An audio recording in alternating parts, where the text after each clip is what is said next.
Morning, everyone. I'm Kerry McElroy, and welcome to our fourth week. Can you believe it's our fourth week of the South Coast YMCA's Wellness Challenge? 28 days, we've been online.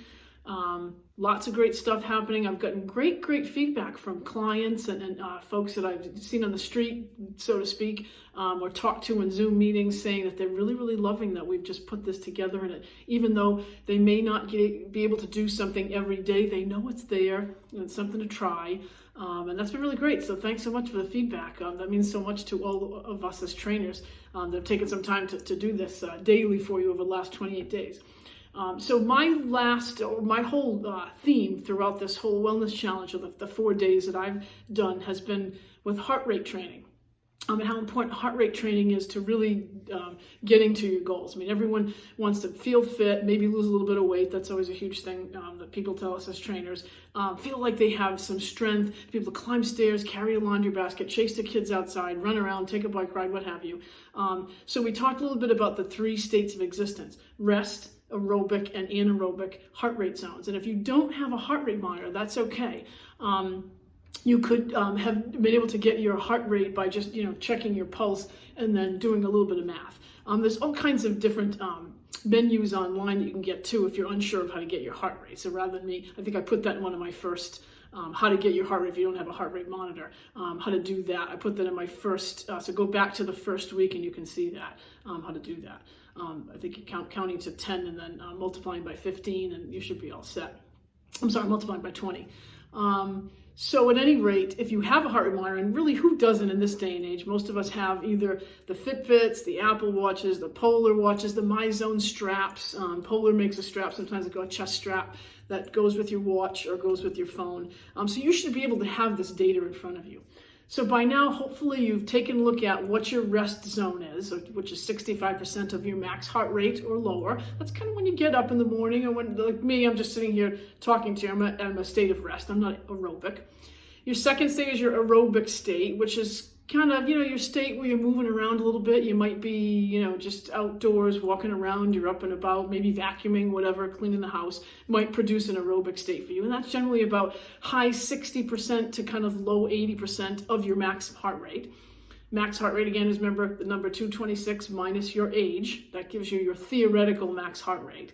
And then anaerobic states, which are the higher states when you're really, climbing a hill on your bike, running around outside, mowing the lawn maybe. I don't know if you're mowing the lawn up a hill, doing a HIIT workout, doing a Tabata workout, doing a spin workout, maybe Zumba, anything that you might have that's going to really elevate your heart rate closer to that heart rate max. And you're going to really feel, shortness of breath and feel like, oh, I can't stay in this zone for very long. That's what we call anaerobic.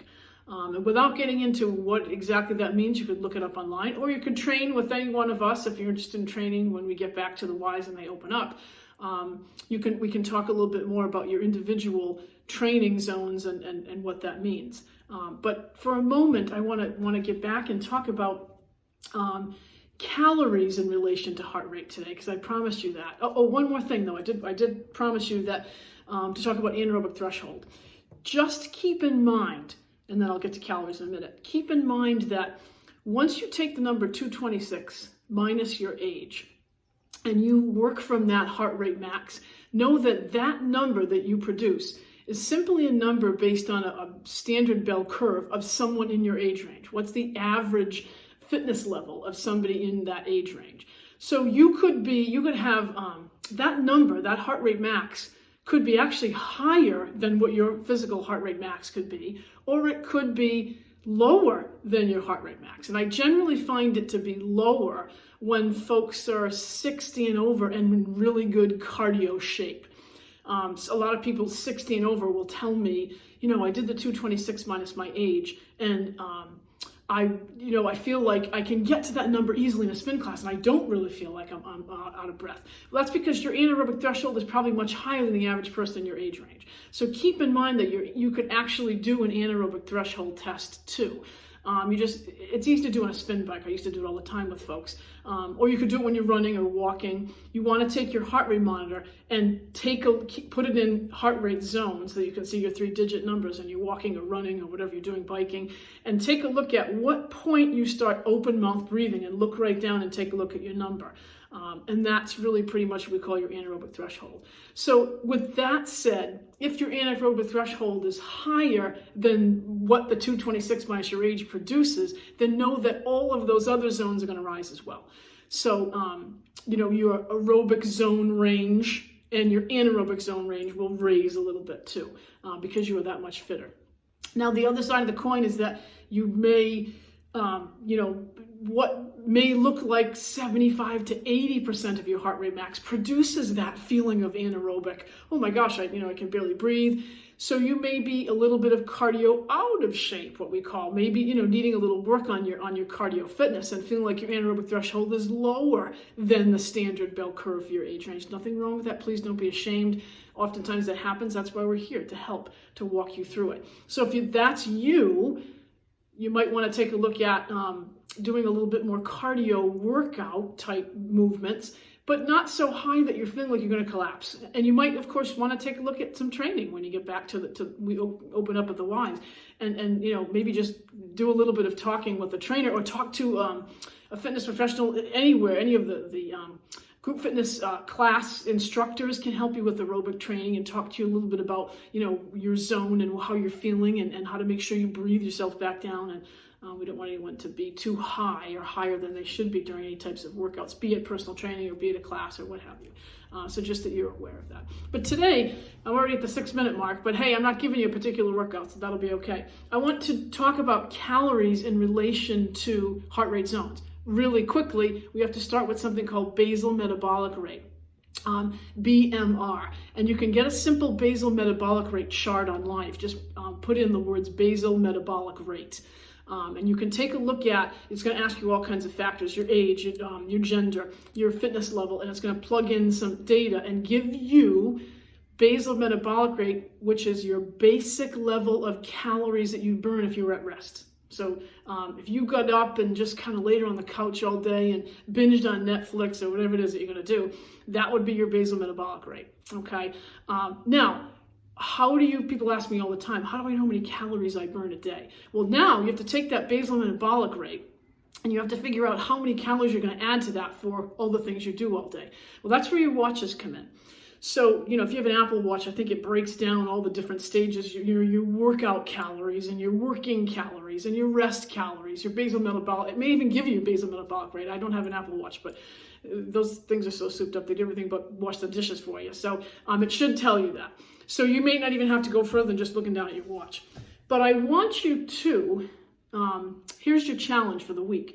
I want you to take a look at what the calories that you burn in each zone. So you've got rest, which would be basal metabolic rate. If you're in aerobic zone, and if you're anaerobic, I want you to take a look at the calories you burn in relation to your heart rate zone. And you're probably going to see a pattern. Most of you are going to realize that you burn more calories the higher your heart rate is. And people ask me that all the time, well, how, why is that? And oftentimes over the years, people will do a class and, think that they burned 1,010 calories, and they'll look down and say, oh my gosh, I only burned 178 calories. And I always say, well, what was your heart rate zone in those particular classes that you did? And that's what always drives the calories. So, your heart rate zone will drive how many calories you burn. Now, by no means am I saying be anaerobic for long amounts of time and, feel like you're going to drop by the end of a 20-minute workout. Yes, you will burn a lot of calories, but the downside to that is you're also going to have a bigger recovery period afterwards. So I've said it 1,000 times if I've said it once.